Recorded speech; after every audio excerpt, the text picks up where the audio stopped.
Hello and welcome to a special The Game Awards edition of Starside Chat. I am one of your hosts, Aaron. With me as always is Zach. How's it going, Zach?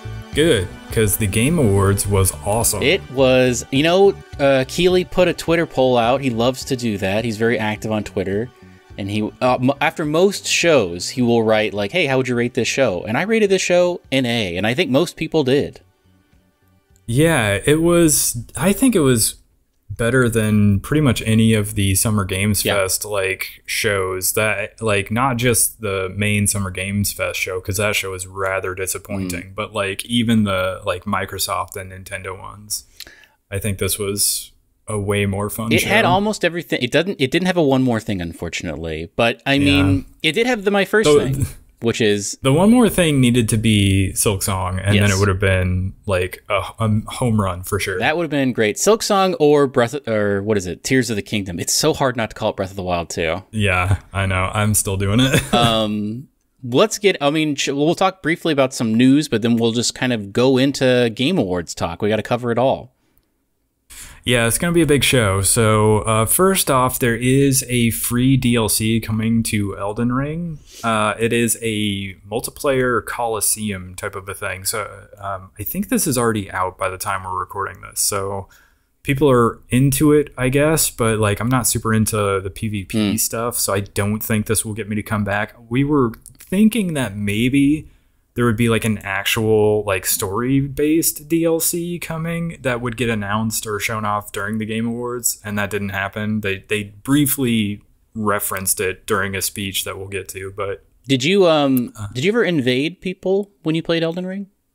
You had to for one quest, and it was less invading. It was more queue up to be thrown into somebody else's world or whatever. And those people, because one of the options you have is to open it up so that people can invade you, so you kind of never know when somebody's gonna drop into your game. And so if they've set it that way and you're hey, I want to search to invade somebody, I guess it'll do that for you, I guess. But I only did it to complete one quest line, and then I was all right, I'm done with this.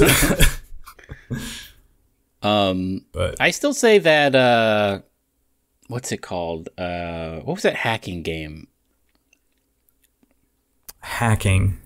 Watch Dogs. I still say Watch Dogs had the best system for that. Because I turned that on for Watch Dogs 1 and 2, where someone could invade and you had to track them down. That was so fun. I do remember when the first Watch Dogs came out, I must have watched hours of this one streamer playing that mode exclusively, and it was so much fun to watch. And I don't know that I mean, I've never really engaged with it in any of the Souls games, but I know some people are obsessed with just invading games and either helping or hurting the player. Yeah, and this seems to be sort of team-based PvP as well. Oh, really? So it is it appears to be, based on what I've seen of it, people can you can do team-based PvP as well.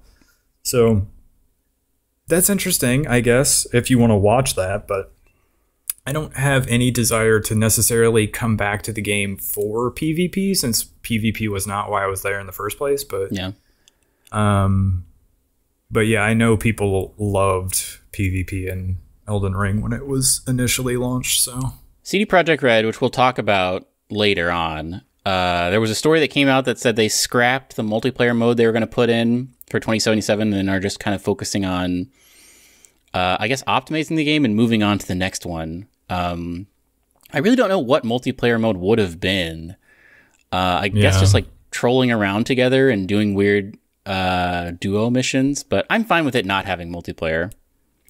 I was going to say, when it was initially announced, I was looking forward to it because I thought it would be really cool. But yeah, now that it's scrapped and it's so long after I've already finished the game, that it's just I would come back for some story-based stuff, but I don't really care that much about multiplayer. We'll talk about that in a second.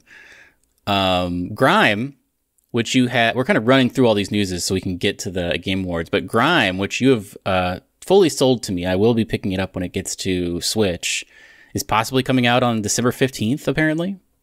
Yeah, so they have been teasing their DLC that's coming on December 15th, and they've said all along that that DLC will come, like, the release of that will coincide with the console drop.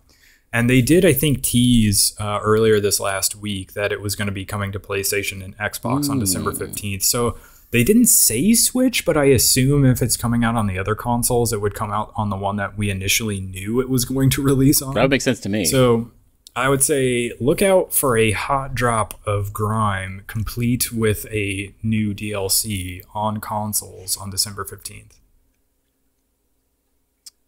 Good to know. And then other pieces of news, FTC is going to block Microsoft's purchase of Activision, possibly, or they've started the paperwork for it, I guess. Yeah, so I guess maybe it's not going to happen. It would be a huge purchase, and so obviously that got the FTC's attention, and they're, I guess, filing a suit to block it.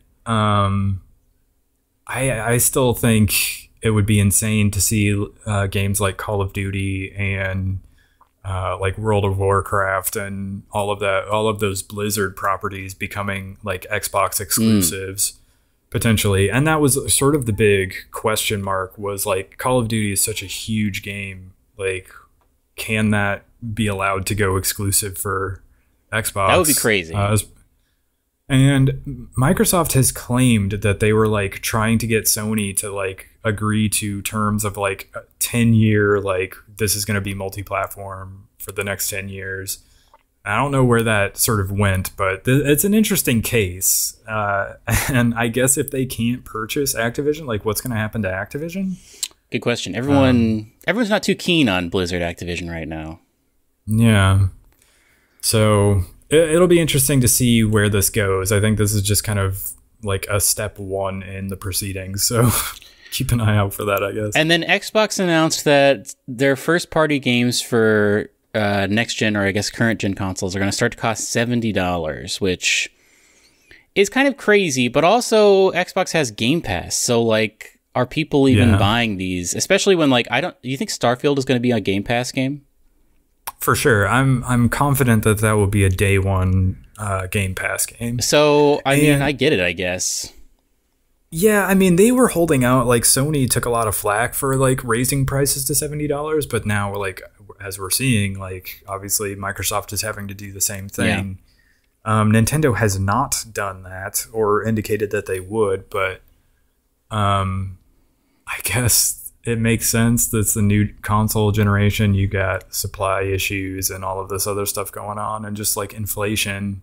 I guess, like, add $10 onto that, it sort of makes sense, because games, like the games industry, is sort of a weird thing where you go, okay, I can go to the grocery store and expect to see like higher prices on stuff because of inflation, but when you go to buy your games, like, typically you just expect them to be at a flat rate and never change. Mm-hmm. So I guess it's eventually going to have to hit games as well. So, well, speaking of other supply chain type things, what's this? I didn't read this article, but PS5 supply issues resolved -LOL.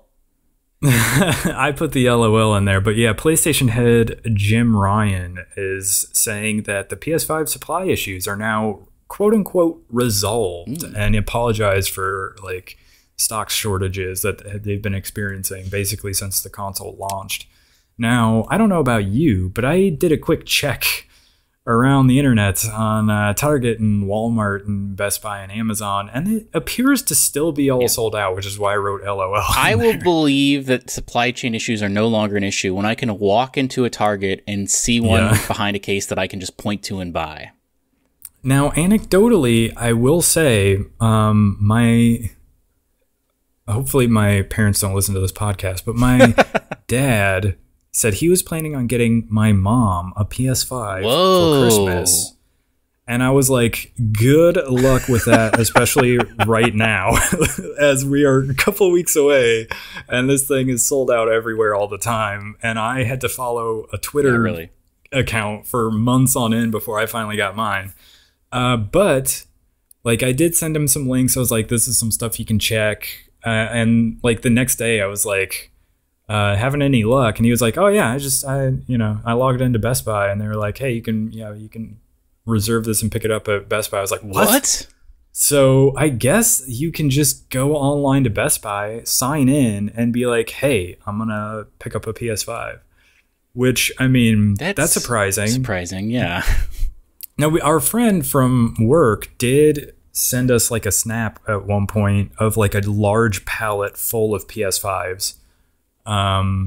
So I assume that they are getting stock. So maybe worth checking Best Buy. I did also anecdotally see on Reddit, I think it was, somebody had sent like a picture of a boxed PS5 and like a copy of some game, and they were like, I stopped in Best Buy today, and just out of sheer curiosity, I asked one of the store workers, any chance that you guys have PS5s in stock? And the guy was like, yeah, sure, I'll get you one. And he was like very shocked, and so of course he immediately bought it. So maybe Best Buy is the place to go if you want to find a PS5. That's maybe crazy. It's not as out of the question as we thought. That blows my mind. Yeah, I would say you should definitely stop by your local Best Buy today and just ask if you don't even see them out there. They may not have them like just out in store for you to see. They may just have them in the back room somewhere. So, well, let's briefly touch on some games that are out this week, and then we can dig into the meat of this ep. Okay. Did you see this Super Kiwi 64 No, game? I haven't, but a Banjo-Kazooie style N64 art style game is very interesting to me. I don't know how this flew over my radar. Yeah, I've been seeing a little bit about this. It seems like pretty cheap too. Like I think it's maybe under $5 on the Switch. Ooh, this does look like an N64 game. It looks exactly like a Nintendo 64 game, and it's just sort of like a third person like action collectathon style game in the vein of Banjo-Kazooie. So definitely check this one out if you're into that era of games. People have been into it. I saw, I think it was maybe Giant Bomb did a stream of it, and I was like, man, this is like hitting that nostalgia bone a little bit. Yeah, this looks great to me. So next up, also a game that came out this week, Chained Echoes, which actually looks really good. It's a retro style sort of Super NES era, like JRPG with some nice pixel art. It looks very much like Chrono Trigger or like the SNES era Final Fantasy games, and seems like it's got really good music. People are into it. I would check this one out if you're into that style of game. And then Final Fantasy, I guess I don't know how to say this one. Crisis Core Final Fantasy 7 Reunion. I always want to put the Final Fantasy in the front, but I think it's Crisis Core : Final Fantasy. Yeah, their naming scheme is crazy. Bizarre. But this game is out now. Do I need to play this to like keep up on the remake story? I don't know. I did a little research. Like Zach, I guess, is important. Not you. But Zach. Well, I'm very important. You are also very important. But the Zach in Final Fantasy VII, I guess, is going to be important for the remakes. I don't know anything about him, and I guess this is his game. And he did show up towards the end of. Was it the end of the base game, or was that the end of? It was the end of the base game. The Yuffie stuff. Yeah, it was like the very spoilers for Final Fantasy VII Remake, but at the very end of the game, there is an inscrutable cutscene where it seems like he is maybe arriving to Midgar as everybody else is leaving, or maybe that's in the past. It's hard to say, but I think they're doing this Marvel style where they're just like, hey, here's like a character that shows up at the end of the like in the post-credit scene, and next up we've got a game that's their game. I mean, go play that.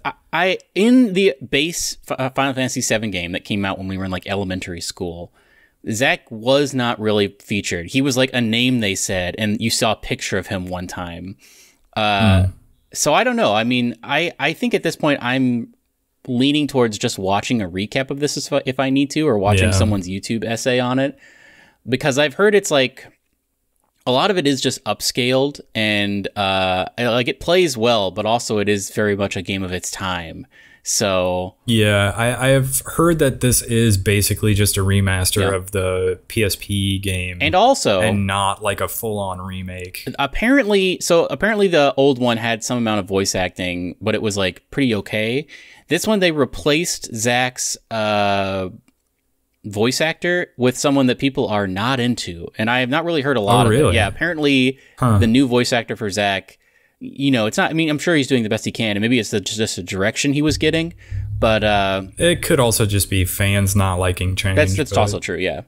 But they did replace the other voice actors with the people that had been the voice actors in the Final Fantasy VII remake. So it does seem like they're trying to like keep things together, make it all one thing. Yeah. So I don't know if this is a must play, but I guess it's good that it's out. Yeah. If you're a Final Fantasy fan, this thing is on everything, including Switch, which I thought was surprising. That is surprising. Next up, there was Dragon Quest Treasures came out. This kind of... I haven't played the Dragon Quest games, but I know they're quite beloved. This is more of like an action RPG. It looked vaguely like they were going for more of a Breath of the Wild style open world sort of a thing, but I don't know much about Dragon Quest, so... and then I think Wavetale might be coming out this next week as we're recording this. That's a game I definitely recommend. I played it on Stadia last year and liked it quite a bit. And then Little Gator game. This seems like a game that you would like because it reminded me of A Short Hike, maybe just the art style or like the type of game it is. I think the premise is that you're basically... sort of like a kid, but all the creatures or people in the game are animals instead of like humans. And so you're like a kid gator. And basically the whole thing is you're just going around this kind of a little bit open worldy area and you're just like playing and sort of imagining that you're in this like sort of fantasy situation and you're still leveling up like an RPG, but seemed interesting to me. It is very A Short Hike, like very much so. Yeah.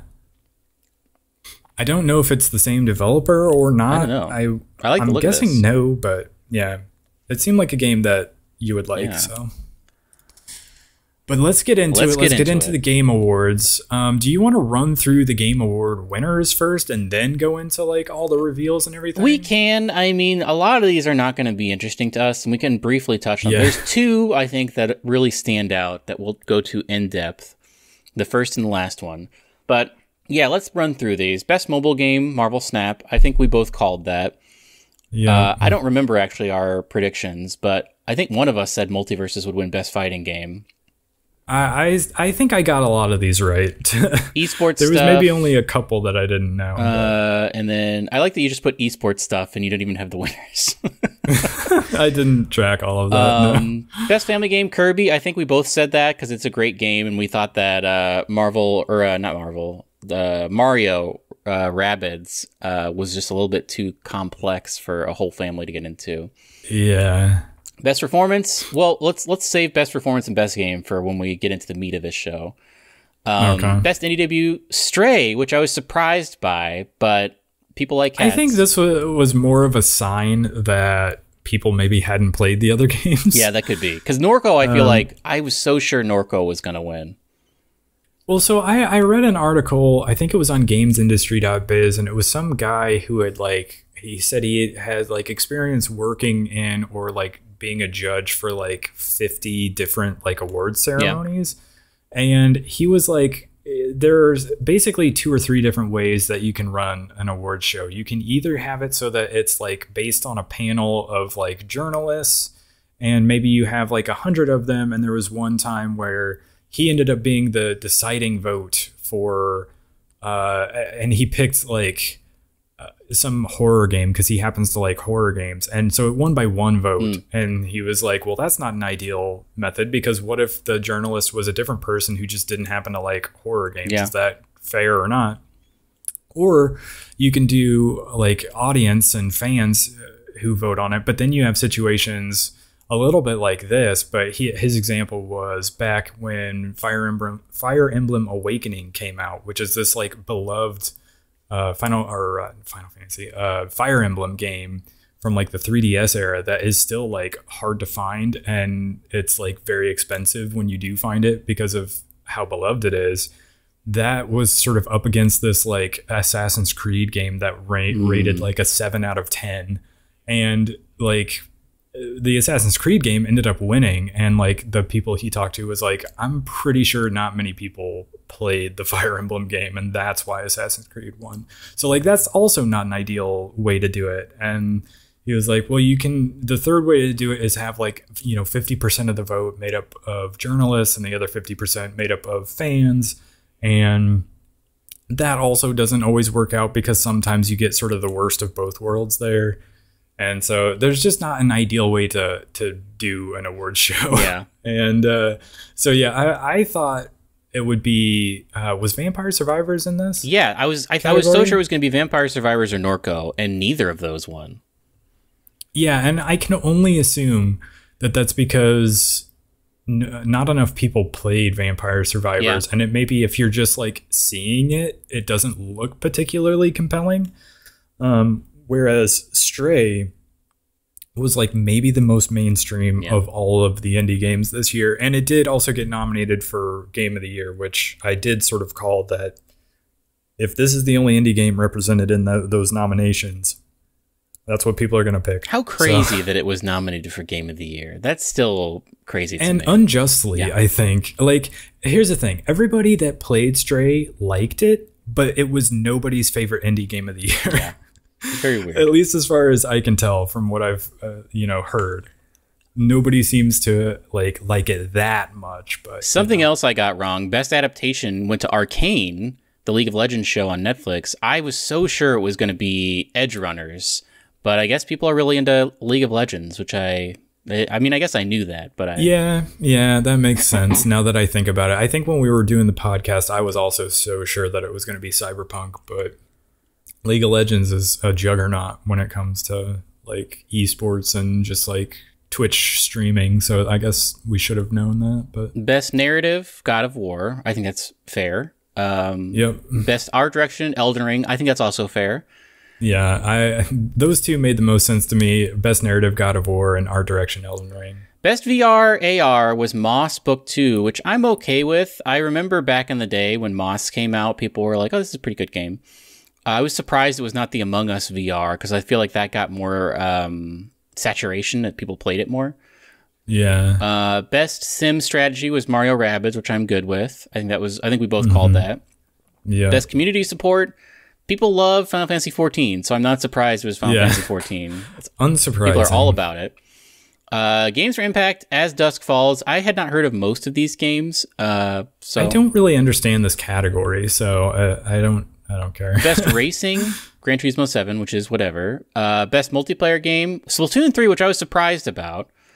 I did sort of call this one for Splatoon 3. Like, I thought there was a chance it could go to one of the other ones, but not only is Splatoon 3 very good, it also was the best-selling Switch game ever in Japan, so there is a lot of love out there for it. Best Audio Design, God of War. I think we can both agree that that's correct. Best Content Creator, I have no idea who Ludwig is.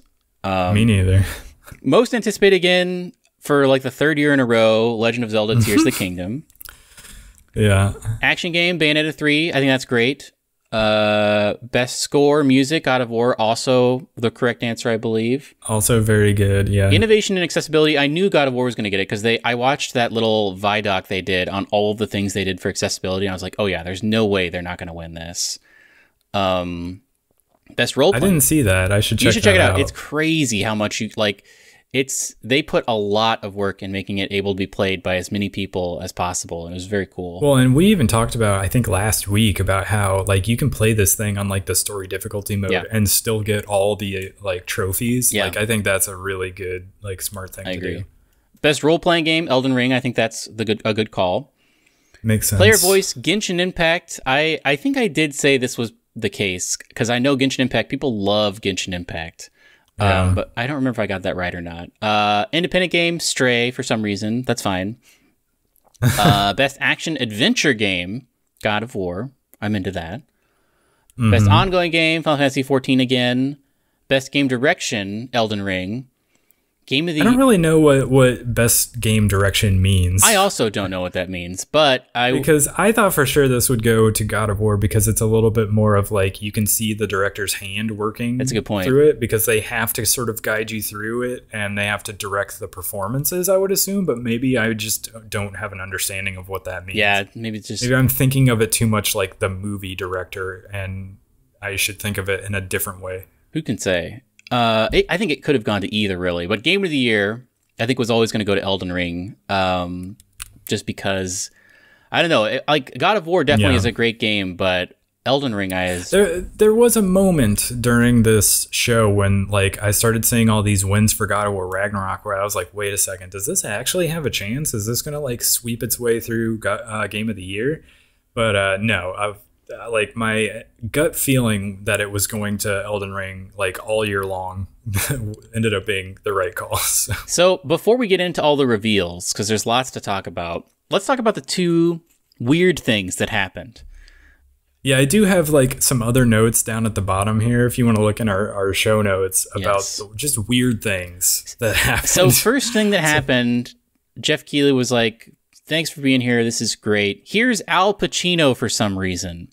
Not in a game, not promoting anything. I could not connect why he was there, but...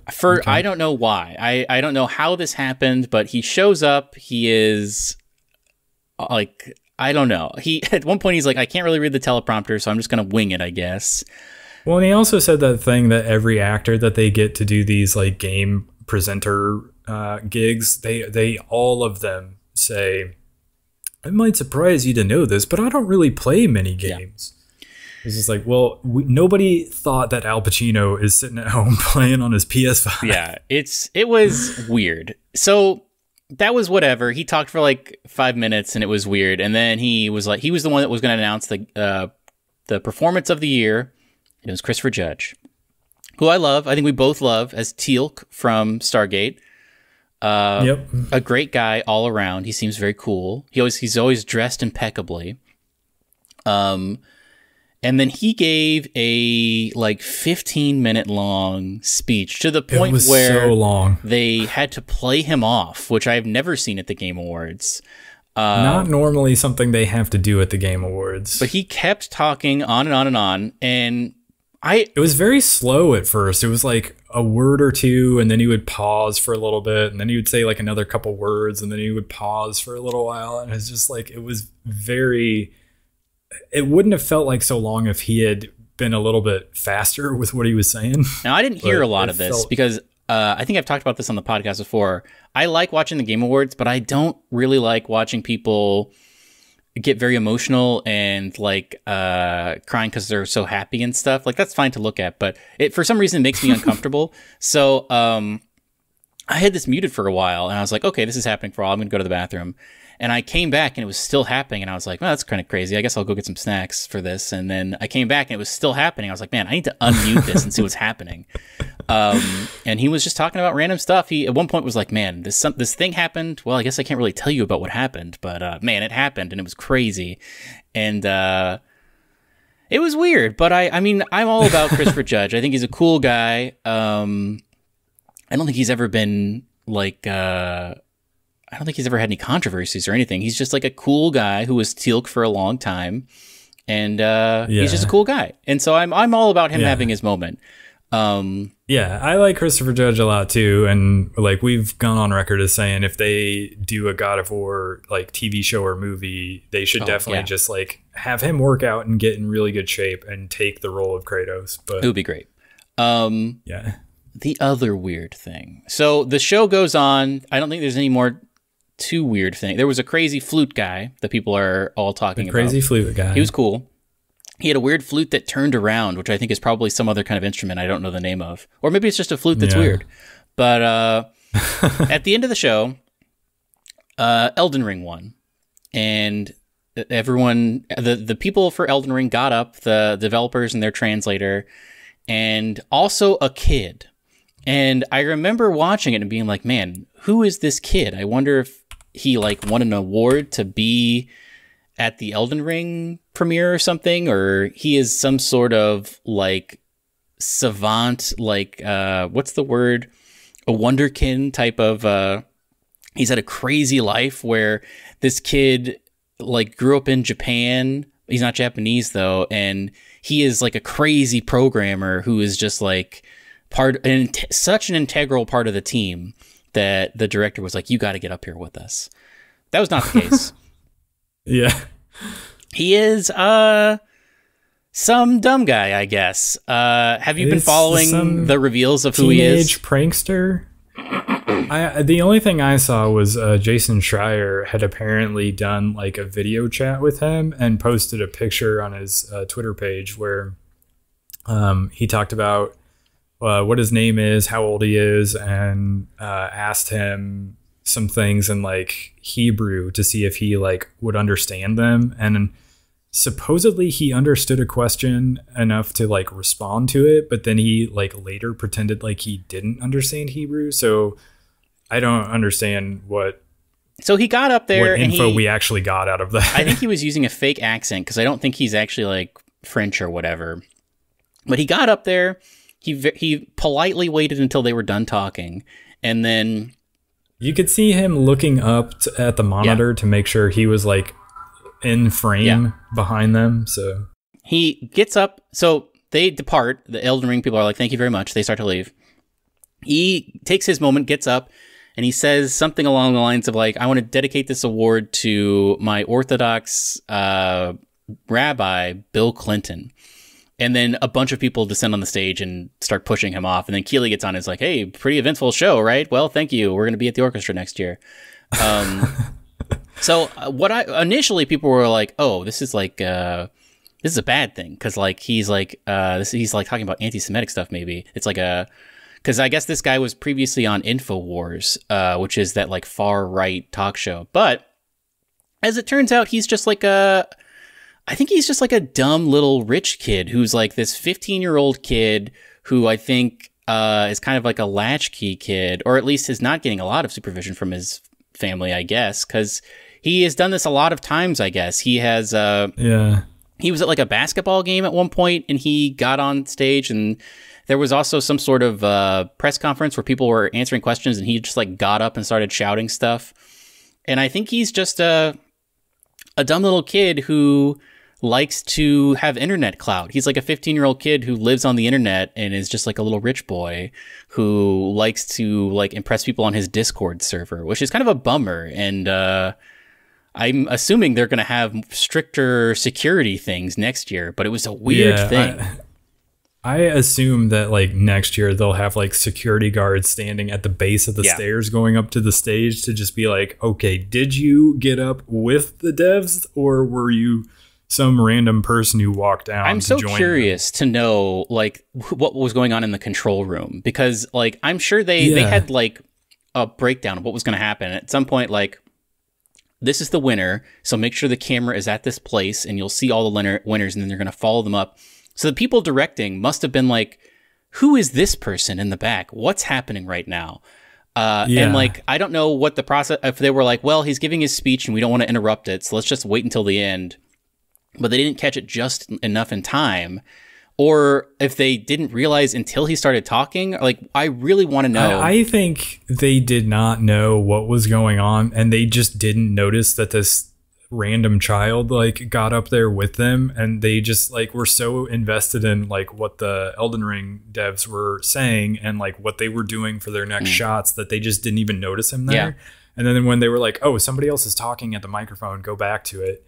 I assume that that's what happened because I know how like hectic those like, directors and, working in the truck, so to speak, is. I can see it definitely being a case of they just didn't know what was happening and they just heard somebody else trying to talk and they assumed it was one of the devs. And so they didn't want to cut him off. But yeah, I think this is also like one of those things where it's a little akin to like somebody running down onto the field in like a sporting event where ideally you would not show them on camera or like give them a microphone or like, well, and what's crazy, continually talk about them. You just try to avoid them so that you don't encourage this behavior in the future. What's crazy is I was watching the like highlights podcasts from the MinMax guys, and one of them was there. they sent Janet over there to be in the audience because she lives in California, I think. And she said that from like the floor, they had cut the mics. So they had cut the mics almost all the way. Like, I think there was probably some sort of routing thing where the mics were cut for in the audience. So nobody in the audience really heard this guy grab the mic and say anything, but it was still going out over the broadcast. So probably when that started happening, you and I have been in that situation in a control room where like a mic is still hot and then the producer starts screaming at the top of their lungs, like, cut the mic, cut the mic. Cut the mic, yeah. So I'm sure that happened.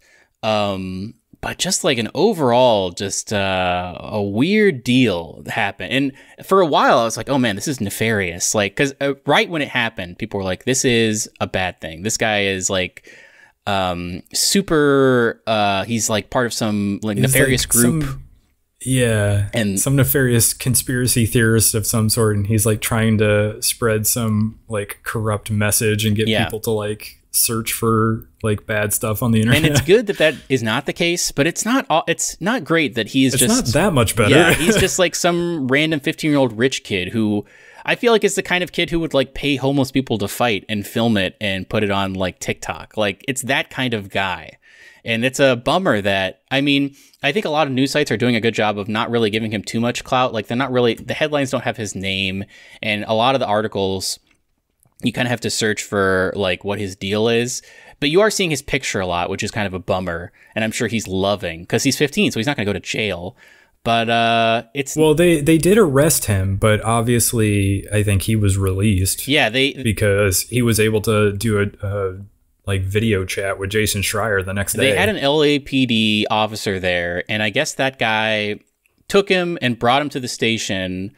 And at some point he was released. But yeah, I mean, since he's 15, they can't put him in any sort of like jail. So, I mean, he can go to juvie, but I don't know if is it necessarily breaking the law to like walk up on a stage and say something I don't know. A live broadcast. It's weird. And I wonder, so apparently I read a couple of accounts of people interviewing this kid in addition to Jason Schreier. I guess he took a bunch of interviews, and he never drops the act. Like, he's still trying to prank the world, which like really bums me out and makes me not like him. But he kept like he never will definitively say like what his beliefs are. He just keeps talking about Bill Clinton, and how great Bill Clinton is as a gamer and stuff like that. And I don't know. Some of the stuff he did previously was like. I guess he was like talking about how Hong Kong should be free at some point, but this is just like burning down all of those goodwill bridges. If any of his messages were positive, this is something where I don't think anybody's going to be on his side. I don't know that anyone except for maybe like the other spoiled rich kids in his Discord liked this, you know? Yeah, I don't know anything about him, and I'm not really curious to find out more about him. Because like it's worth noting, Elden Ring won Game of the Year, and all anybody's talking about right now is this 15-year-old kid. It sucks. So he definitely, like, he did patiently wait for them to say what they wanted to say, but he did still end up stealing their spotlight regardless. So it's still, like, a nasty thing to do. How crazy. And I don't think he's the kind of, like, I don't ever see him coming out apologizing is the thing. Like, I think he's always just going to be a spoiled little kid, which is a bummer. Yeah. Yeah, I mean, who can say what's gonna happen with him if we'll ever even hear from him again? But I mean, I hope not too, but I mean, whatever. Well, let's get into the fun stuff, because there were a lot of reveals, and you did an excellent job. I was fully eating some delivery chilies while I was watching this. Which sounds fantastic. But you were hard at work logging all this information, and I commend you for that. My hands were covered in queso and burger stuff, but let's talk about this. The first really big thing was in the pre-show. Is it the same girl for the pre-show every year? Because it sounds like she was making it sound like I'll be back next year, and I kind of remember her from last year. Has it always been her? I think it has been her every time. I forget what her name is, but I think she sort of like somewhat works for IGN, but she also like does these like live shows. She's like a I'm not Maria sure what her Menounos job is. type of deal, where like you Yeah, go to the she's like a gas station presenter. and Maria Menounos is just talking to you about like, hey, if you hold your breath sometimes, your dog will like you. Did you ever get those? No.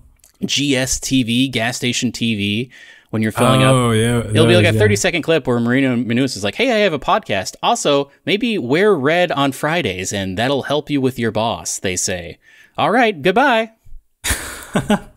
But I mean, you're spoiling all of the parting wisdom for this week. I am really, but I think this girl is more like kind of like a Maria Menounos, where she's famous for being a host, maybe. But I don't really know anything about her.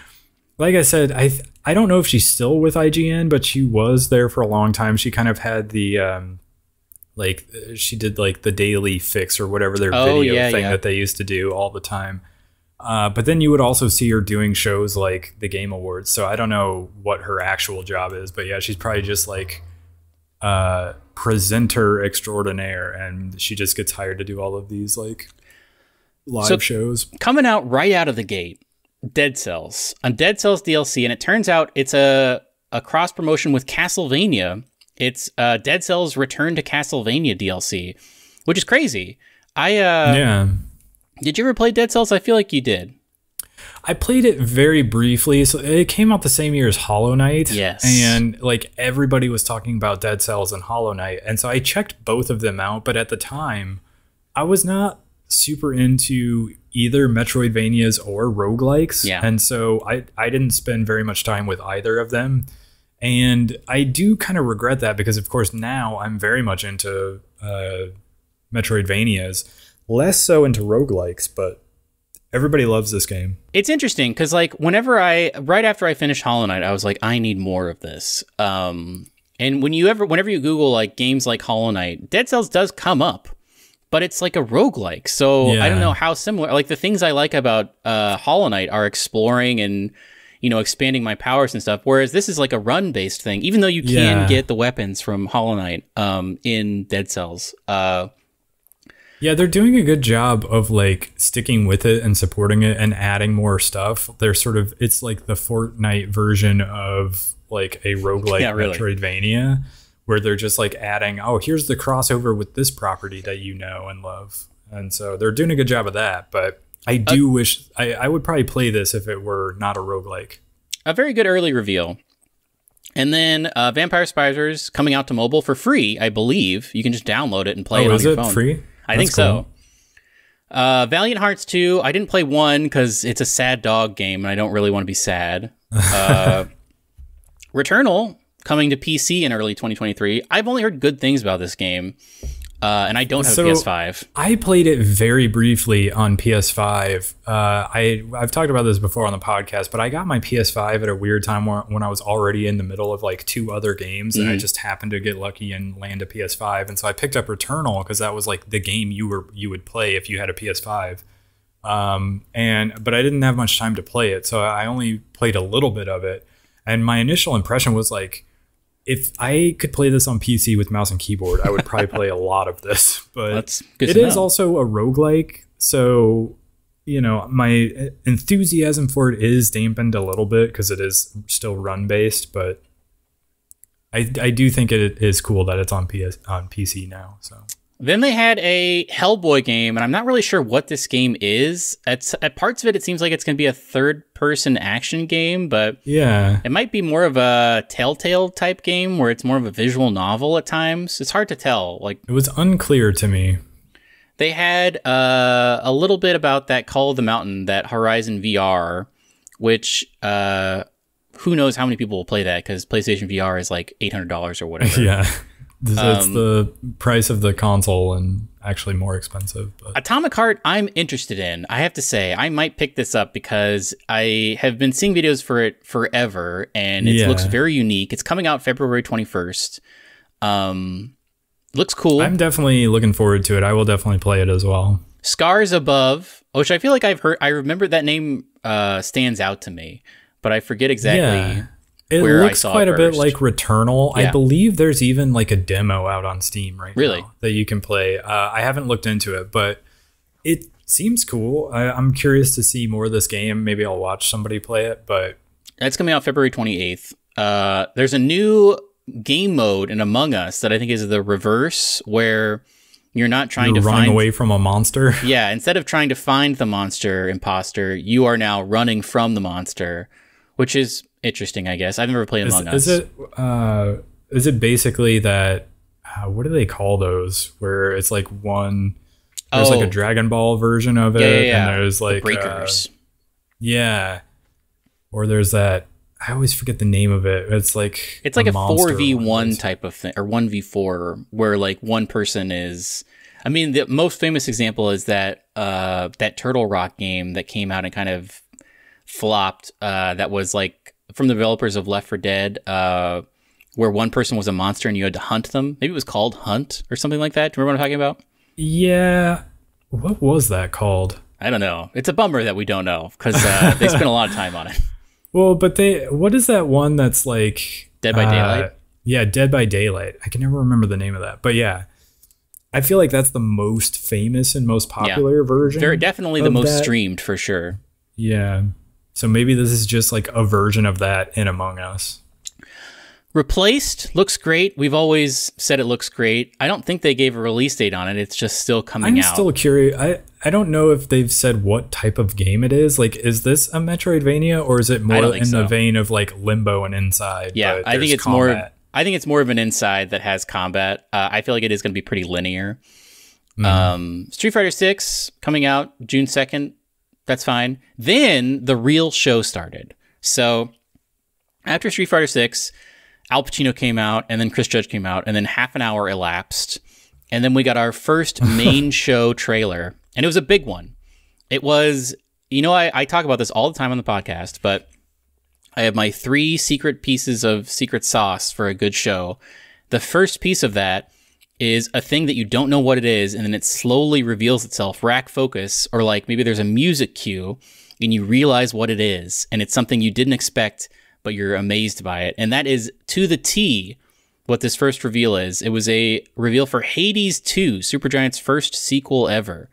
Very exciting. What did you think about this?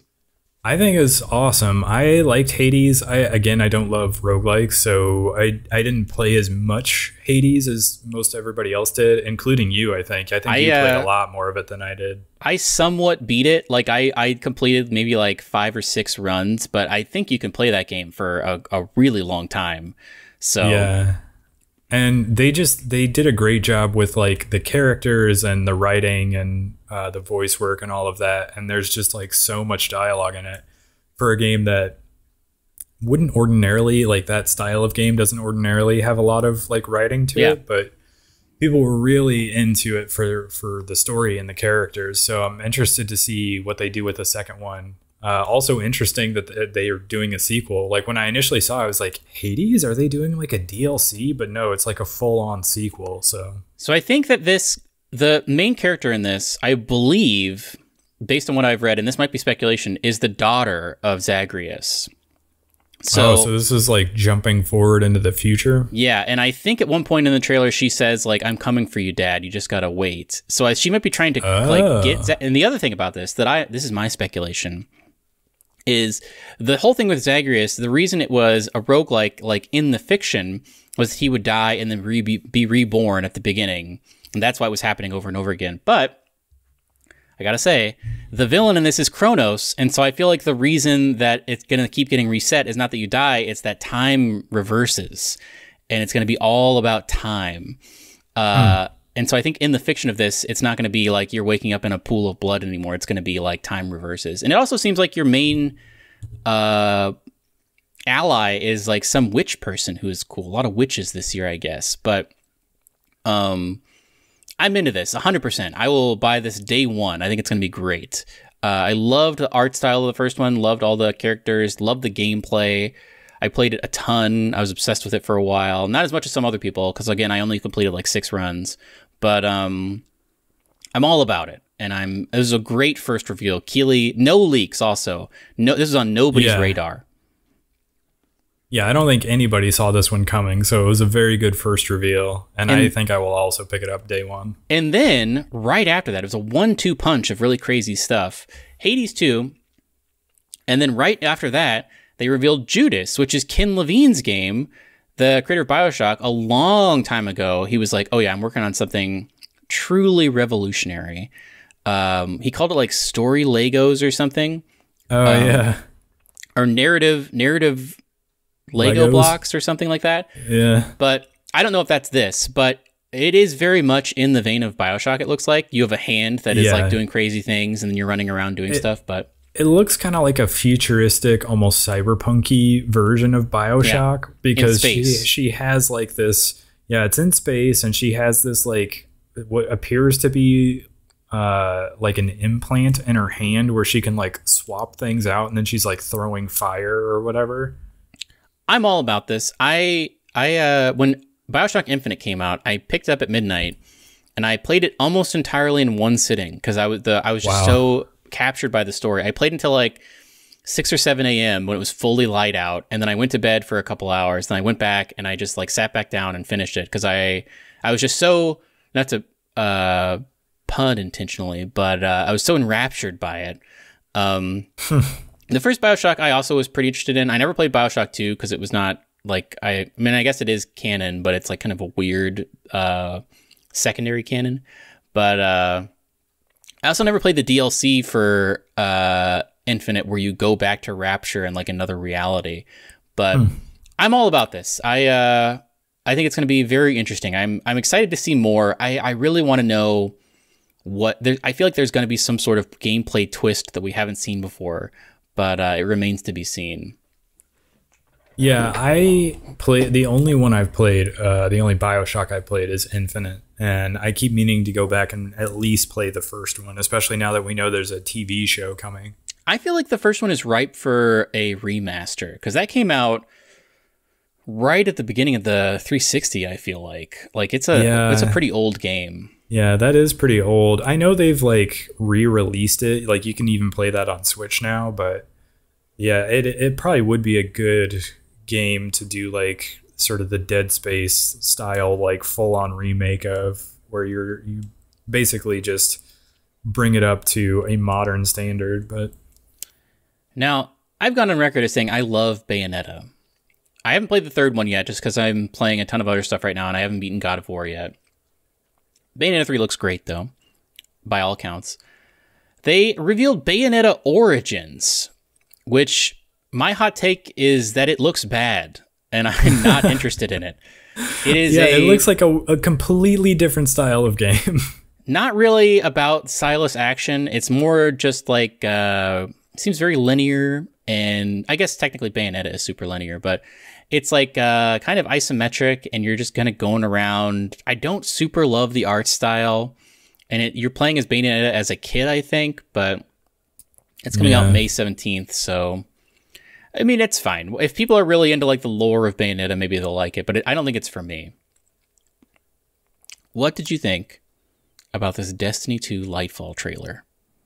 I thought it looked very cool. I love cyberpunk stuff. I love like the 80s and like the whole sort of neon drenched like cityscape stuff. Like I'm very into if they want to make the cyberpunk version of Destiny 2, which is evidently what they're doing with Lightfall. And they had like some crazy new power that you can use. I guess it's a new I think it's called Strand. So I don't know exactly how those powers are going to work, but it seems like maybe you can even like grapple around and you and I have a bunch of famously contentious relationship with Destiny where we're very on again, off again. And I was so sure that I was fully off forever, I was done. Yeah. But I don't know, man. This looks You thinking bad. About it now? I don't know. I would say I would probably pick it up if Stadia was a real thing still. But by the time this comes out, I'm not going to be able to just like pick up Stadia and it already be installed. So I would have to fully install all this stuff. And I just don't know if I'm there. I have to say, having, just upgraded your PC, Destiny is like, it's so good on PC that I feel like you owe it to yourself to download it and run it on your PC at like the highest possible frame rate, just to see what a major difference it makes between like the PS4 version you've been playing. Maybe I will. Maybe I will.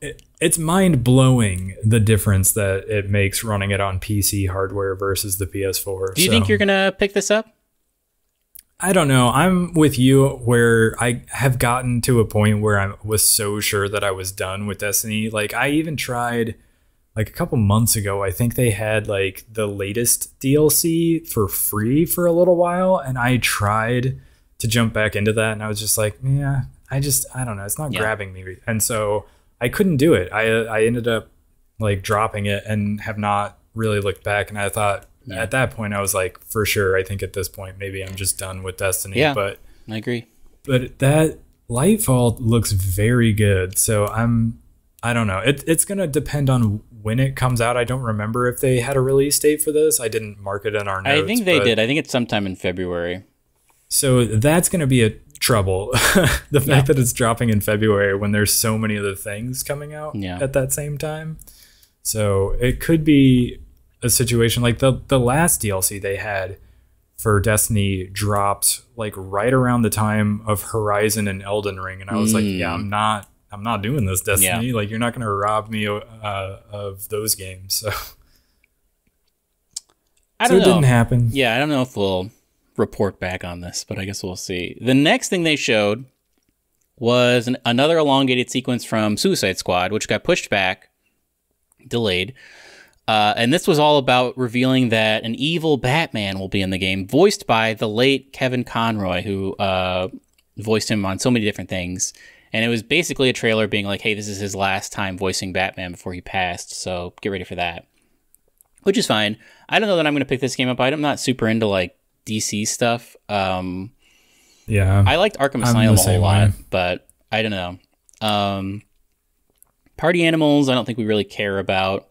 Last of Us Part 1 is coming to PC. Fine. Star Wars Jedi Survivor. Now, speaking of Stadia, I picked up Star Wars Fallen Order when it was free, and I played maybe like 6 or 7 hours of it. I got to the point where I got the double lightsaber, so I got that far. And then I just sort of fell off of it, and there wasn't really anything stopping me from playing it. I just kind of moved on to something else, but I mean, it had high production value, and I enjoyed it. I can't remember. Did you check it out at all? I did very briefly. I don't remember what platform I played it on. I think it might have been like a PlayStation Plus game of the month at one point. And so I played a little bit of it, and I got to this was, of course, well before I played Elden Ring. And, the Star Wars Jedi games are supposed to be somewhat Souls-like. Yeah, they definitely action games. And so I was not like into that style of game. I don't know if maybe I would feel differently about it now that I've, played Elden Ring and maybe gotten a little bit more into that style. But at the time I was like running around and I got killed by like rams, like just random animals in the world, like kept running into me, and I couldn't seem to kill them for some reason, and they killed me, and I was like, maybe I don't want this in my Star Wars, because if random animals on a planet can kill me, like, this is maybe not the power fantasy that I want in a Star Wars game. I mean, I played it on the very easy setting, so I was doing great.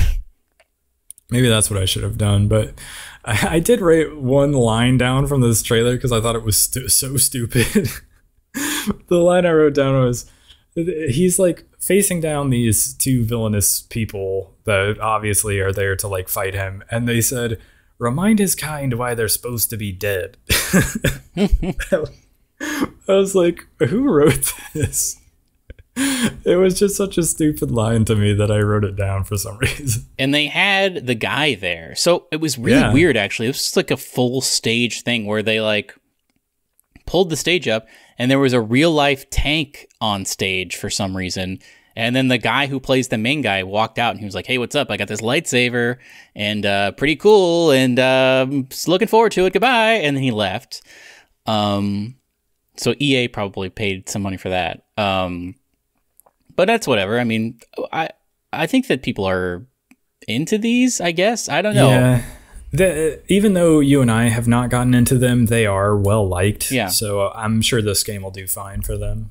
Now, the next thing, Earthblade, which seems to be some sort of Metroidvania, although they didn't call it a Metroidvania. What did they call it, Zach? Yeah. I actually didn't. I don't remember. What did they call it? I think they called it like an explore-a-venture or something, or some new word. Explore-a-venture. That was just like, I don't know about this, guys. But they used a new term for it. But I think it is a Metroidvania. It looks very cool. It's from the makers of Celeste. And it's coming out in 2024. This is something that, I mean, you and I are both on board for Metroidvanias, so if this is reviewed well, if it does turn out to be a Metroidvania, I would definitely check it out. Yeah, if this is reviewed well, I definitely check this out. Dune Awakening, an open world survival MMO set in the world of Dune. I like the Denis Villeneuve version of Dune, and this is definitely like keying into that. And so I'm into it for that. I don't know if I'm necessarily into an open world survival MMO. Yeah. So Weird I don't take know. On it. I'm not sure what to make of this. I will definitely wait and see what's going on with it before I decide whether I want to check it out or not. Well, then we talked about this previously. Wait, were we talking about this off the podcast? There's a Forspoken we were talking trailer about it. with a demo now. So you can check out this demo on PS5, which I think you said you hadn't checked out yet, but you watched someone playing it, and the combat seems good, but maybe like the frame rate is not great. Yeah, I watched a guy on Twitch playing it, and he was saying that he liked the combat and all the different abilities of it, but even on like the performance mode, it felt like it was running at 30 frames a second. So he was like sort of into it, but also a little disappointed by it. I'm not sure what it is about it that makes me not seem to care about it that much. Like I can't see it. Like the movement and the combat does seem cool, but I'm not particularly drawn to the world or the character, and it doesn't help that like this game has been teased for years now, and every single trailer just has more and more cringy dialogue. I don't even know if it's the dialogue for me. I just like, you know what? I think it's maybe just like old fantasy setting, because we'll talk about this in a second, but the new Final Fantasy game is also like just high fantasy, and for some reason that's not what I'm looking for right now. And I can't really describe what I'm talking about. Like Skyrim is also, I guess, high fantasy, but I think it's different from this for some reason. I don't know why, but there's something about like I remember seeing in trailers like court politics and stuff, and it's just like, I don't care about royalty. I'm not sure why it's not hitting for me, but there's something about this world where and also the Final Fantasy 16 world where I'm just like, did I say Final Fantasy 7 earlier? I don't know. What I'm talking about is 16. I think I'm talking about 16. Is what I meant. But this in Final Fantasy 16, I just like, I don't know why I'm not into it, but something is not clicking for me. So I had the opposite feeling for Final Fantasy 16. I was very into that one. Really? I don't know why. That I am sure that I will play that game, but this one just did not do it for me at all. I don't know what it is about. I'm not sure what's not connecting. I'll have to investigate more. And I will say the demo that is available seems weird because it's just like a chunk of the open world, but like there's nothing, like it feels very random. Like they just kind of dropped you in and you're like already like a certain level, so you're already kind of leveled up, and so there's no like story beats. There's like nothing sort of driving you. It's just like, feel free to explore this area of the map for a while and do some combat. And I think they might be a little self-aware. I think they might realize like, oh no, our characters and story are not super entertaining, but what is good about this game is the sandbox elements. Like, so what we need to give players is a vertical slice of being in the sandbox, having a bunch of skills they can mix and match, and realizing that maybe don't worry about the story. But this game is like where it's really going to shine is letting you play around in that sandbox with all these crazy skills and how beautiful it looks. So I don't know. Well, and even then, like you do still hear the character like just say random stuff while they're fighting, which is like a common thing that happens in video games. But like even that stuff was a little like, is there an option in the accessibility features to just turn off all dialogue? Or make it French or Japanese or something? Yeah, something like that. So it's a little less cringy and annoying. But this is one of those games that I'm confident will come out and the reviews will say, story not great, I wish that it was less, with the story and the cutscenes and the dialogue and just more of the open world and the combat, and it'll get like a 6 or 7. Yeah, I would say like 7.5. I think you're right about that. Unless there's something crazy about it and people are blown away. But I do think they have something. Like, I remember right when this came out, like when we first saw it before it was called Forspoken, we saw just the gameplay where we saw like, traversal and just like the crazy particle effects and stuff. We were like, oh man, this looks crazy. Yeah. And then when they sort of introduced that there's this narrative about like high fantasy, you're like in some sort of court proceeding. A modern New Yorker who has I think you're from London.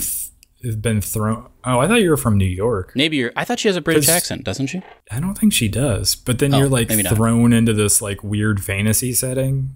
It's weird. Let's talk about something that's, well, I was going to say let's talk about something that's not weird, but let's transition to talking about Death Stranding 2. Something weird, but not as bad as the previous thing we talked about. I need to play Death Stranding. I started it and I fell off of it and I feel bad about it and I need to complete it because I've heard the ending is crazy and I want to know the story of it. The gameplay didn't grab me. But you completed it. It is crazy. It is crazy. It's a very wild game. I'm not sure I remember all the details of the way it ended. It's one of those things where you're going to want to like look up a video on it, but maybe I will do that. It is very over the top, and I think that like if I recall correctly, like some of the premise of this trailer was like things have gotten crazy now that you've sort of reconnected America, basically, because the first game you're like going around and sort of reconnecting things. Everybody's been sort of disconnected and you're like carrying mail around and you're reconnecting things. And now it's more like, oh, was that the right choice? Like, should you have done that? What's the implications now? Like, what are the consequences of having completed that? So could be interesting. I'm not sure. It almost seems like you maybe play as Fragile instead of what's his name? Sam Porter Bridges? Sam Porter Bridges, of course. So he's there, I guess, but maybe you don't play as him this time He's around? old now. It's interesting. The most interesting thing to me about this trailer was the crazy ship that emerges from the black goo. Yeah. And I wonder if, Metal Gear Solid 5 was an incomplete game, but people really like it. Famously, Konami was just like, you need to stop making this and leave, basically. And Kojima was like, all right, whatever, fine. And so he had to wrap it up quickly. But a great thing, I watched a lot of playthroughs of this game, or just people playing it in general, because it was a very cool, similar to maybe Forspoken, a good sandbox. It gives you a lot of tools. But something else it gives you is a home base. You are on one of those like oil platforms and you're like building it up, and that's where you come back to after every mission. And I wonder if, similar to that, this will have a home base that is somewhat mobile because it's a ship, and you're like using that and you're traveling around, but you also go off and do missions. And if that's the case, that makes me very excited because I don't know. The thing I didn't like, I think, about Death Stranding is you didn't really get, like, what you were upgrading was like, you got like an exoskeleton, I guess, or you basically were getting better ways to traverse. And that's cool, I guess, but I'm interested in... Well, it was all about, like, what can you build? So, like, I spent a long time, like, building a road. And so, because it's all based on, like, your server, you can see what other people built as well to help you get around. So, like, somebody also put, like, a ladder somewhere so that you can climb up something. And, like, the server I was on, we had built, like, a bunch of roads. And so that made it so I could basically take one of the trucks and just drive it around and get around really quickly. And so I really like some of that stuff in it, too, where it felt like there were other porters out there, like, doing work and, like, helping out. And so it sort of did feel like... instead of it being this like solo journey out there, there were signs that there were other people out there, and you guys were all working towards the same goal. I wonder if this one is going to lean more back into previous stuff. Who knows with Kojima, but I would be interested in this if they made it more of a Metal Gear Solid 5 type thing, where the main push isn't like delivering things, it's like stealth. And like, cause you get a gun at some point in Death Stranding, right? Yeah. And I no spoilers, but it seems like maybe BTs are no longer a thing in Death Stranding 2. I don't know what happens at the end of Death Stranding, but I wonder if the enemies now will be other people. And so there'll be like, stealth takedowns and stuff. If that happens, I'm very interested in that. Especially if you have this big mobile base that you can upgrade and whatnot. I don't know. It remains to be seen. I'm not sure. The other thing that stuck out to me as being weird is they do show a lot of Fragile in this game. And she, unless she's a different person that just happens to look exactly like Fragile, or maybe they cure her of like the timefall somehow. Like, famously, she says like at the beginning of that game, basically, the reason why she's always wearing this like leather suit is because from like the neck down, she is like all old and gross because somebody made her get rained on from the timefall, except for her head. And so now you see her in this trailer and she is like wearing a tank top basically, and you can tell that is not the case anymore. So well, and she also seems to die at one point and then come back. So I don't know what's going on. Yeah, a lot of questions. Anything could happen is basically, it's Death Stranding. It's weird. I'm into it. Anything is a possibility. Kojima said some other weird stuff. He said like he had the game fully written before the pandemic, but then the pandemic happened and he was like, oh no, I've done it again. I've predicted the future. I need to rewrite this. So I stopped predicting the future. So I don't know. I'm into this. I need to go back. Death Stranding is like constantly on sale for like 50% off on famously, Steam. During the pandemic, BTs did infect the world. It's true. And so he was too on the nose with that. He needed to remove the BTs. People are throwing around grenades full of their urine and blood, and it had to be stopped. And everybody was drinking those energy drinks. Monster blew up after the first one. Interesting. I was into this. I love. It was great that this was revealed at the Game Awards. A great reveal. Immortals of Avium. I don't remember this at all, actually. I knew that I was going to completely forget this one as I was typing this into the show notes, and sure enough, I cannot recall anything. I wrote down first person EA original coming 2023, and that's all I've got. Tekken 8. Couldn't tell you what it is. Nightingale. Nightingale. So these are games that are coming out. These are games that are coming out. Nightingale is that game that we've talked about on the podcast previously. It's from a former BioWare developer, like during the heyday of BioWare, during the early Dragon Age and Mass Effect Portals times. There are portals. You're like a realm walker. It seems like maybe it looks like it's going to be sort of like a high production version of like Valheim, where it's a little more story driven and there are like cutscenes and characters to talk to, but you're basically building a base up and you're going into these different realms to like gather resources and fight enemies and things like that.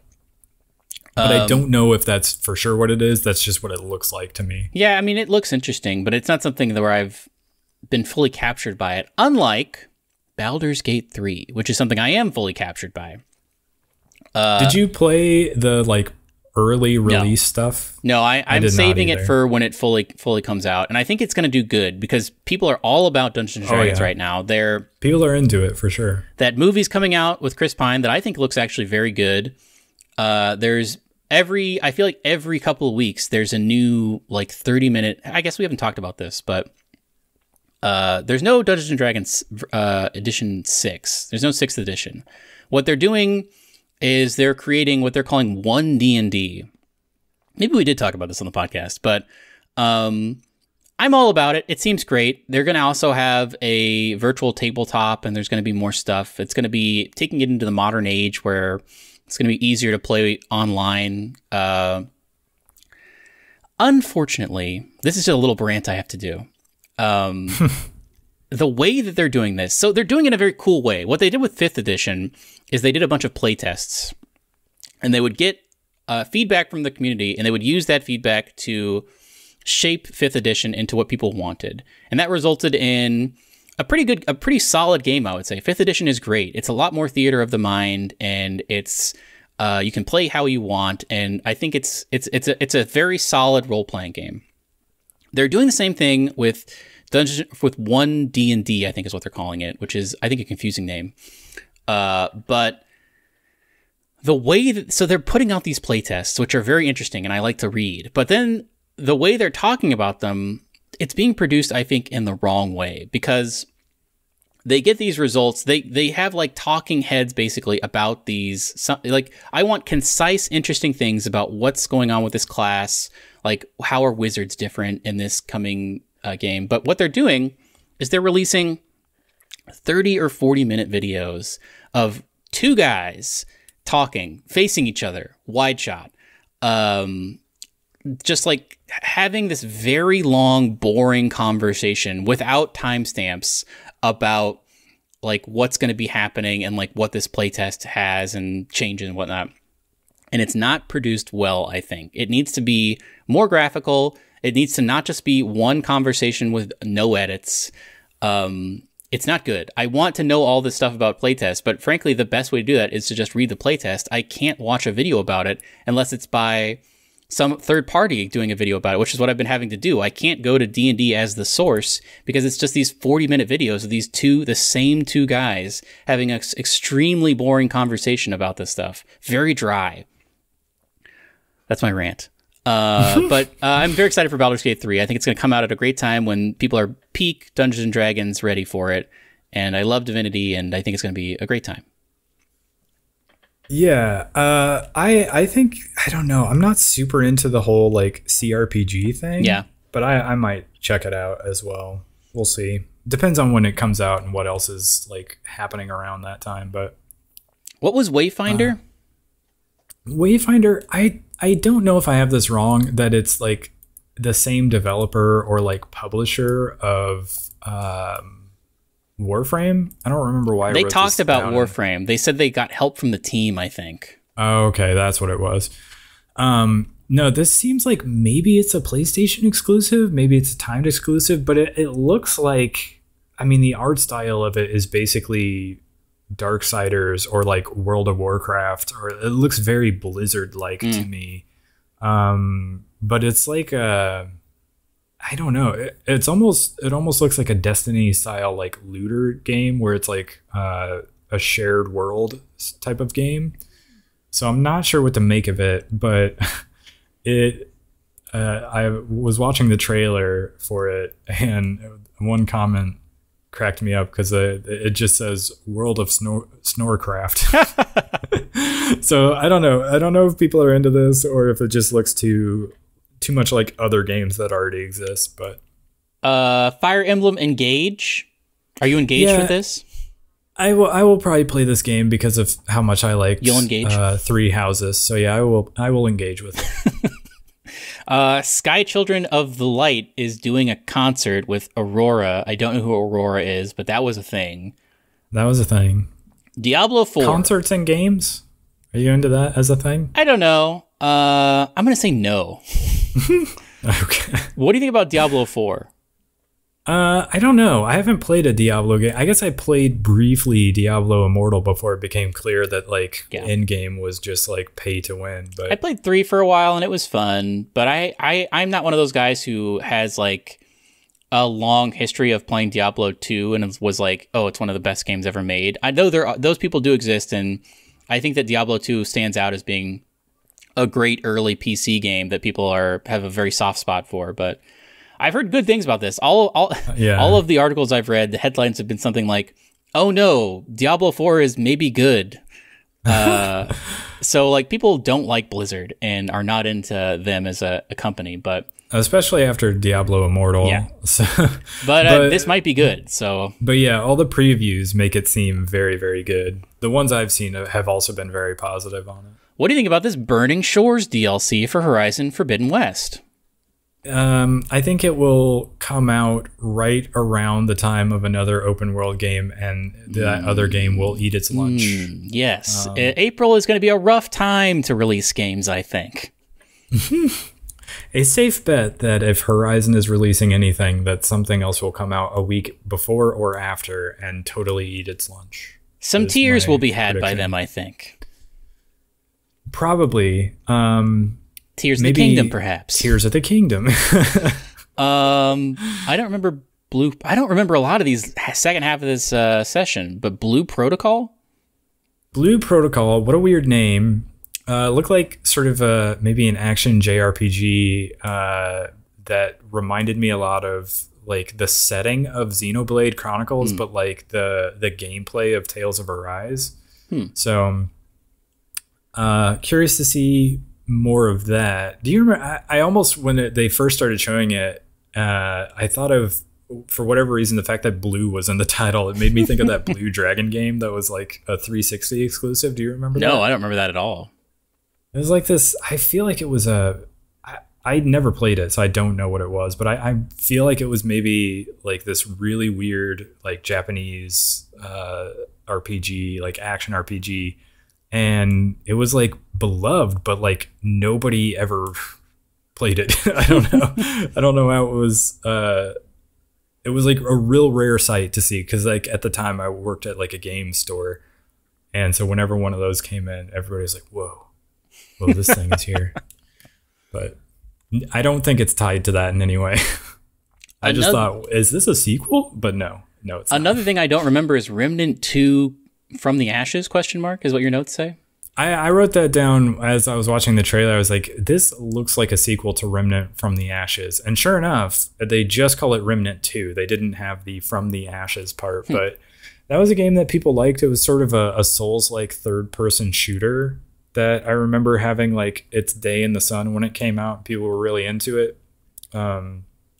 It looked cool. I just never got around to playing it, but a sequel to that game is now coming. Now, I do remember the trailer for this Transformers Reactivated, because I was like, man, what is this? And then at the very end, they reveal it's a Transformers game. I guess maybe you're playing as a Transformer, first person? I don't know. You don't really get much from this trailer. What do you think about this? Yeah, I'm not a big Transformers guy, so this didn't stand out to me. Company of Heroes 3, I have no memory of this. I think this was maybe part of like a sizzle reel. Oh, yeah. There were just all these like random things like in between announcements and like the awards. They would be like, here's like 3 or 4 game trailers like to rattle off in quick succession. I think this was among them, and it is just another World War II shooter. Now, Behemoth is a VR game that I think is a VR version of Shadow of the Colossus, kind of, where you're taking down giant beasts, but you're climbing them, which is interesting. It's not a great trailer, but it's an interesting premise for a game, for a VR game. Yeah, that would be interesting as a VR game. Fall Guys, we don't really care about. Banished Ghosts of New Eden was a weird, it was mostly a story trailer, but at the very end there was a little bit of gameplay. But I guess you're a dude who can see ghosts and maybe has a relationship with a ghost and has to banish ghosts. Is this interesting to you? I wrote down like The Witcher, but for ghosts, question mark. That's apt. It kind of is what it looked like to me. This is something that I would keep an eye on. I'm not necessarily like chomping at the bit to see more of this, but if it comes out and people are into it and they're like, oh yeah, this is definitely like The Witcher, then it will have my attention. Warhammer 40K Space Marine 2. Did you ever play the first one? I never did. I just thought it was funny that there was a game called Space Marine, but I never actually played it. Yeah, people love that game. People are wild about this, the fact that they're bringing it back and doing another one. And incidentally, one of the things I've been playing recently is that Warhammer 40K Darktide game. Ah, yes. Which we'll talk about more of that later. But the fact that you're a big hulking space marine with like a shield and one of those like chainsaw swords and like I guess you have a gun as well. I don't know. I'm more curious to play this now after having played Darktide than I was previously when it was like originally announced. But yeah, people like that Warhammer stuff. So And then Meet Your Maker is interesting. It's a base building game where it's like a Mario Maker kind of, where you can build a base that's like something where like a hero goes in and they have to get through all your traps. It's kind of like that Dungeon Keeper game from back in the day. But then you also can go into raid other people's bases. So you like post your base and then people try it out and then you can like watch the replays of them trying to get through your base. It's a very interesting idea for a game, actually. I probably this is something I probably will watch people play, but it's weird. It's like I almost wonder if we'll see this at like an SGDQ where, because they have those like Super Kaizo or whatever Mario Maker runs where people make crazy Mario Maker levels. I wonder if we'll ever see a Meet Your Maker thing where like some sort of crazy guy has made a Meet Your Maker base and you have to like speed run through it. I think that would be cool to see. Yeah, I was literally trying to think of a way to like tie in a Mario Maker reference to this. But Blood Bowl 2, we don't really not interested in that. Witcher 3 next gen update is fine. Crash Bandicoot made an appearance. He fully came onto the stage. What do you think about this? It was very reminiscent of like the old times where Crash would have these crazy commercials. Yeah. From like the PS1, PS2 generation. It's a Crash Team Rumble. It seems to be some sort of.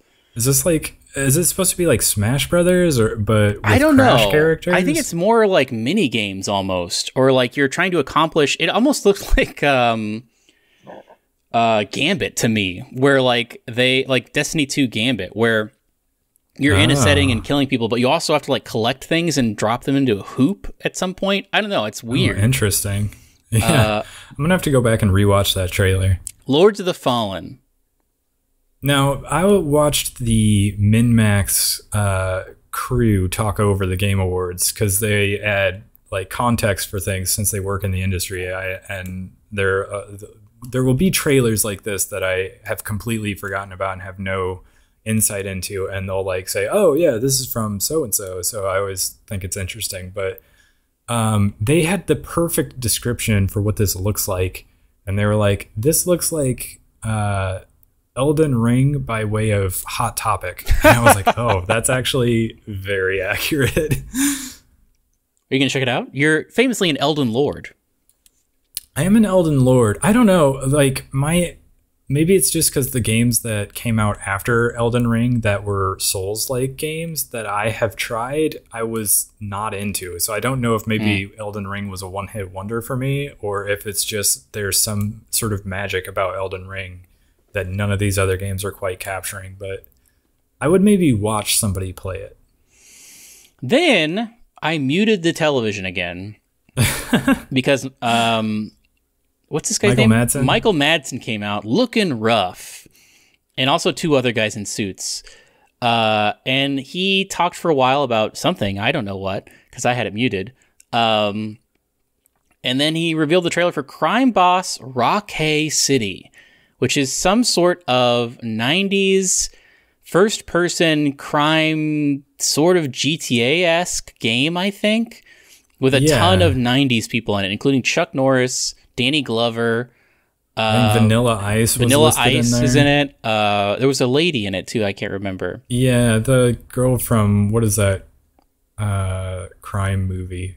Crime something? No, I can't remember. A ton of 90s people. Basically, if you can imagine them being in like a 90s era Tarantino movie, and then also Chuck Norris. Weird. I don't know what this game will be. It seems like they have spent too much money on the cameos, and so the gameplay is maybe an afterthought, but I guess we'll see when this comes out. Yeah, I don't know. I don't know what to make of it, but the fact that they have such big name talent from like an era that I find likable. We'll see. So then they had a great trailer for Cyberpunk 2077 Phantom Liberty, which is the DLC. I don't know if it's the first DLC or the only DLC that ever is going to come out, but they revealed at the very end that Idris Elba is going to be in it, which is very cool. And I think I might actually go through the work of... So I beat Cyberpunk. I think we briefly talked about it on the podcast, but I'm fully done with it. I played a large amount of it. I think I did almost every side quest except for the racing ones. And Stadia is going away, so I was just going to lose my game save, but now I might actually go through the process of exporting my game save and buying it on Steam and importing it, because I think this DLC looks great. Yeah, it seems cool. I am definitely interested in returning to that world and playing more of it. So we'll see once it comes out what people are saying about it, especially since we're not getting the multiplayer DLC. At least they're doing something with it. And then Keeley got back on stage and was very emotional. And he was like, this is why we do this. You know, this is the game. Let's check out this. And it turns out it is a thing from Software. It is Armored Core 6 Fires of Rubicon, coming out in 2023. Yeah, so I never played any of the Armored Core games, and I definitely did not know that there were at least five previous Armored Core games. I think they were bigger in Japan, I want to say, because I don't really remember. This Armored Core wasn't the one where you could buy that crazy controller, was it? I have no idea. Do you know what I'm talking about? That giant controller that allowed you to pilot the mech with like a giant controller, like mech style? No, I don't know what that is. That's interesting. I don't remember what that was, but it was a mech game that came out, and it came with like a full semicircle of controls. Like you would put it on a table, had like 2 joysticks, a bunch of like knobs and buttons and whatnot. It was like you were sitting in a mech, and you just plugged it into your PlayStation or whatever and played it. I don't know if that was Armored Core, but I feel like it's been more than 10 years since the previous Armored Core game came out. I'm interested to see what this looks like, because I really don't know the lore of Armored Core. I don't super like mech games. I don't know what the gameplay looks like, to be honest. Yeah. That's how like disconnected from Armored Core I am. A lot of mech games I have seen in the past, I have not really meshed with, because they're just like the UI is so busy, because they're trying to like show you like, oh, you're in a mech. So everything has like a little wireframe grid around it, and like you have all this information available to you. But hallmarks of mech games are like slow combat, I feel like, because they want to simulate being a super big, heavy device. And but I don't know. I mean, I trust From Software. They make great games, so I'm interested to see what this could be. Yeah, and everybody is curious whether they're going to sort of go back to like what Armored Core was before, or if they're planning on doing something a little bit more Souls-like with it. I don't even know how you do that, but it'll be very interesting to see. I think people did go a little nuts for this, though. So, Wild Hearts? I don't really remember this. Oh, yeah. I think this is that Monster Hunter clone that EA is publishing, but I don't know much about it. I'm pretty sure this is the one that's a Monster Hunter clone. And then the final big trailer, Final Fantasy 16, the final world premiere trailer, coming out June 22nd. You were hot on this. Yeah, I was kind of into it. In fact, more into it with this trailer than I have been in previous Final Fantasy 16 trailers. So I don't know. I think I will play this, especially if it, June 22nd, it's going to come out midsummer. And like, I have a feeling nothing else is going to be out around it, because the summer's usually like a couple of fairly dead months in terms of releases. I don't know. I think it's kind of like what 15 was. What was 15? Which one was the one where you were guys in cars? I think that was 14's the online one, right? So yeah, it was 15. And then 13. What was 13? Isn't 13 the one with the pink-haired girl, or is that 12? I don't know. My bread and butter of Final Fantasy is Final Fantasy 7. That's what I grew up with. I played it. I think I've played through it maybe 4 times. Loved the remake. I like that weird setting of somewhat like steampunk almost. I played Final Fantasy 7 9. I skipped 8 for whatever reason. 9 I played. You were like a little boy with a tail. That was fine also. I liked the setting of that, but I don't know. There was another one where it was set in the future, I think, because there was the one with like Blaze Ball or whatever. Didn't play that one. And then the Guys in Cars one was interesting to me, but I never really picked it up. And I don't know. Like I said earlier in the show, I'm not sure why this is not meshing. Maybe I need to see more content about it. But if you play it and you tell me it's really good, maybe I'll pick it up. Yeah, I mean, I'm curious if they'll do a demo at some point because it is still a ways out, and they said this is the last trailer we're going to do. Yeah, that is crazy. That's a crazy move to do. Yeah, pretty far out to be like, well, we're done releasing info on this. We're going radio silent for 7 months. Yeah, so maybe there will be a demo at some point. But yeah, that was the Game Awards. I rate, like I said at the beginning, I rate this an A. Out from A to C, I rated an A. It was a very good show. A lot to be very excited about. So I'm into it. I think it's a much better show than what they had over the summer. So yeah, Keely's done it again. Cool. He has done it. But we've gone very long. Do you want to briefly talk about what we've been playing, watching? Yeah, so I have started playing Warhammer 40k Darktide, and I'm really into it. I really like the gameplay of it. I like there are 4 different classes that you can play. It's a little bit Destiny style where you can have one of each, and then you just play through and level them up, and you get different gear and stuff. And you're going through these missions where it's a little bit like a mixture of Left 4 Dead and that chivalry game where you're like hacking and slashing and stuff like that, which I loved. That game was last year or the year before, and I really had a lot of fun with that game. So like I'm really enjoying the like melee combat in this game as well.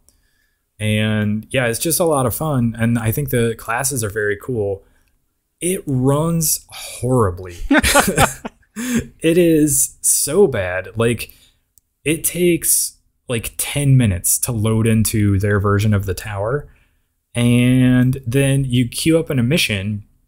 It takes like another 5-10 minutes to load in, and then you get in and you're like, oh, this is great, gameplay is very fun, and then it's disconnected. So you have to like wait for it to load again, and then it's like, do you want to reconnect to the game? I'm like, yes, reconnect.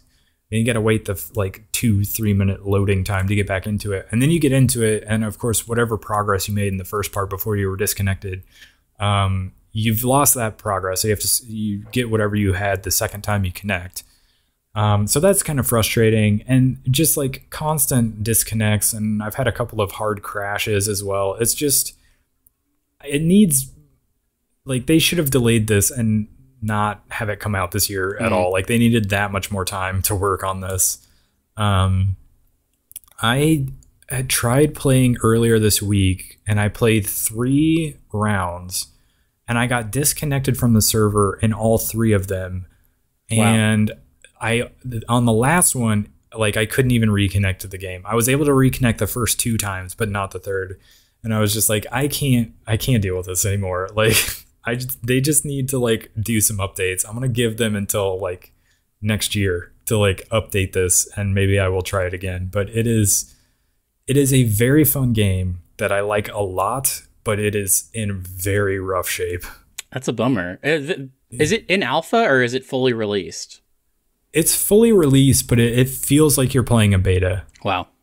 In the worst way possible. At least that's my experience with it. Like I watch people play it on Twitch, and they seem to be able to play it. So I don't get what the deal is. Maybe they just have that much stronger hardware than I do, and maybe their internet is much faster. But like, I don't have any problems internet-wise with anything else I play. So I don't know why it would be that big a deal for Darktide. But it's got to be their servers. Yeah, I think they just need to put a lot more work into it, do a lot of like back end work, but also just update the game and everything. So I'm going to give them some time before I try jumping back in again. Yeah, it's just been a little bit frustrating lately. The other thing I played is Islets. I briefly mentioned this. This was another Metroidvania subreddit recommendation that I picked up while it was on sale, and I'm finally getting around to playing it. And it's good. It's made by like one person. It's very bright and colorful, has kind of a cute art style to it. And the controls are a little weird. Like it's like it doesn't recognize that my Xbox controller has more buttons than it actually does, or than the game thinks it does. So I've had to do some weird like button mapping for it. But other than that, it's like it controls well once you have your controls set. and it's like very snappy and fun to explore. And it's not super difficult, but it's also not necessarily like the boss fights anywhere are not necessarily super easy either. And there's a lot to explore. And you basically play this like mouse character, I think. I think you're a mouse. You're some sort of animal. And like the world is made up of like 4 or 5 different like sections of land, and they've all been sort of disconnected. But it's like city in the clouds basically, so they're all floating, and they have these little generators that are supposed to be active, and when they're active they hold the land together. But because they've you know, over time they've been like disrepair, they're not working anymore, so all the lands have been separated. And so basically you're going around, there are some bosses to take out, and there's a bunch of different abilities to get and upgrades to get, and then you activate those if you find them, and it brings all the lands back together. And so it becomes one giant map instead of like 4 or 5 separate maps. Interesting. So yeah, it's a pretty good game. I definitely recommend it if you like Metroidvanias. I do like them. Yeah, so you should definitely check this one out. I think this one would be up your alley for sure. Zach, I've been playing Fortnite. And what's the verdict? I don't know. It makes me nostalgic for playing PUBG. A thing I think I like about PUBG is it's almost like a mining game, like Minecraft in some ways, in that you're going around looking at houses and collecting stuff. You got to collect all the stuff. You know, it's like Minecraft where you're looking for ore. There's a lot of stuff to collect in PUBG. And there's not as much stuff to collect in Fortnite. Like, when you're in PUBG, you're looking for armor for your, like, chest and your head. You're looking for different guns. You're looking for attachments for those guns. You're trying to collect and build something. You're trying to craft the perfect experience. But maybe I'm playing this wrong, but in Fortnite, you're basically, it seems like there's only like 5 guns. And maybe I'm not playing it now correctly. Famously, you are playing the no build mode. Yes. So maybe that's where the disconnect is. That could be. Because if you're comparing it to something like Minecraft, where you're gathering the resources, but then you're also building something with those resources. Yeah, I feel like maybe I'm glad to not be doing build mode, because that seems just inscrutable to me, and I can't parse that. But I just want there to be more guns, I think. Like, there's like maybe 5 guns I've run into, and it's been fun. I've been playing it.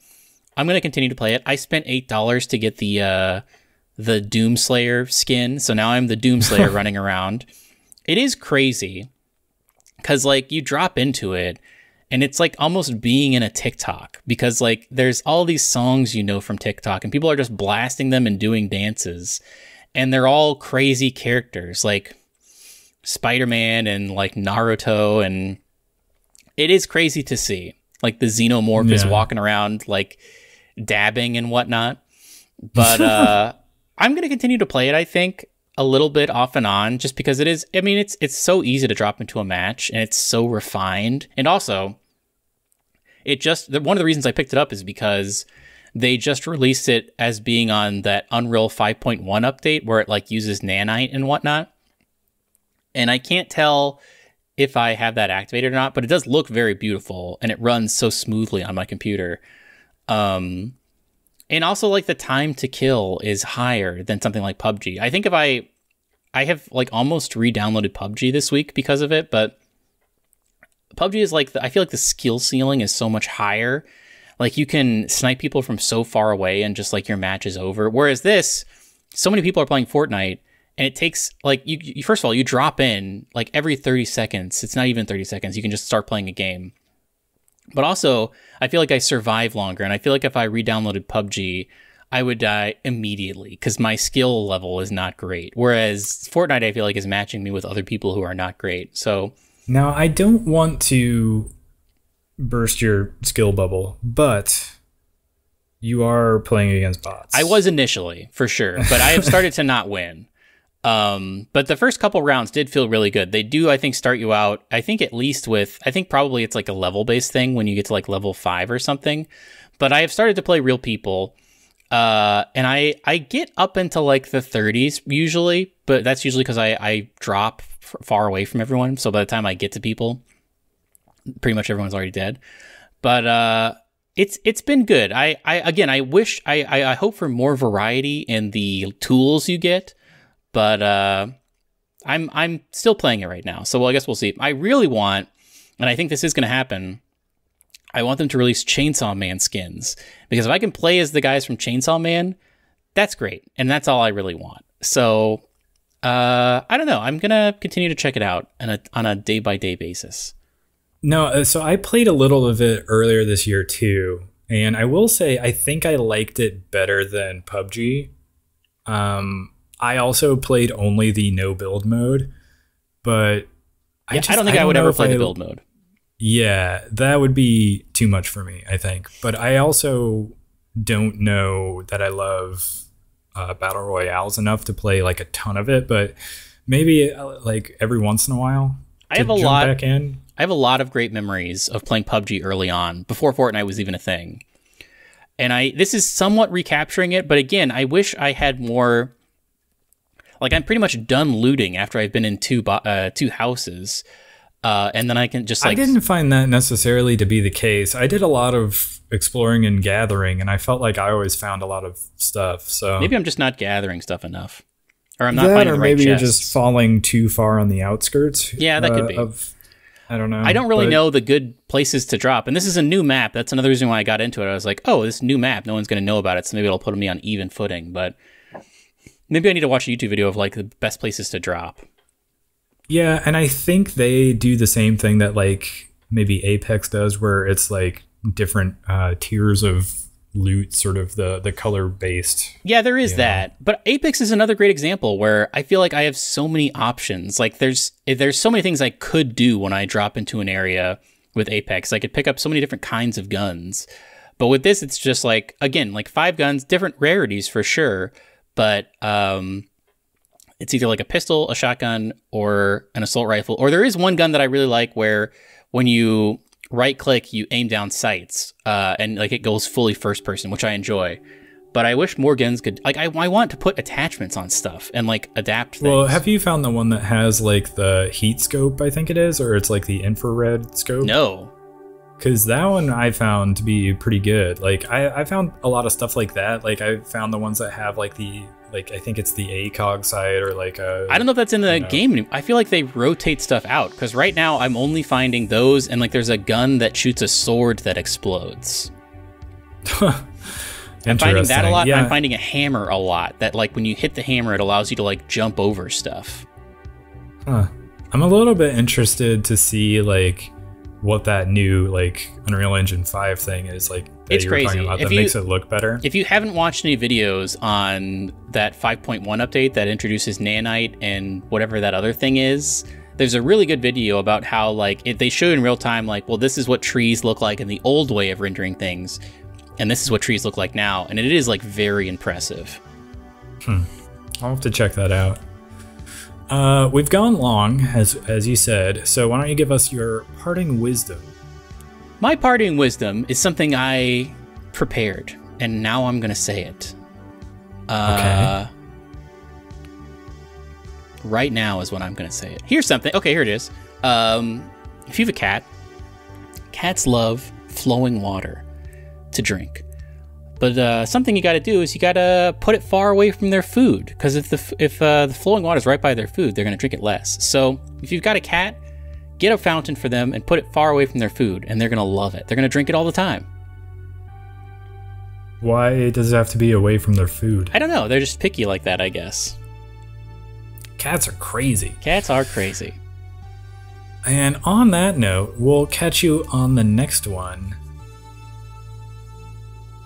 Goodbye. Goodbye. I thought you were going to say something else. See you later. Goodbye.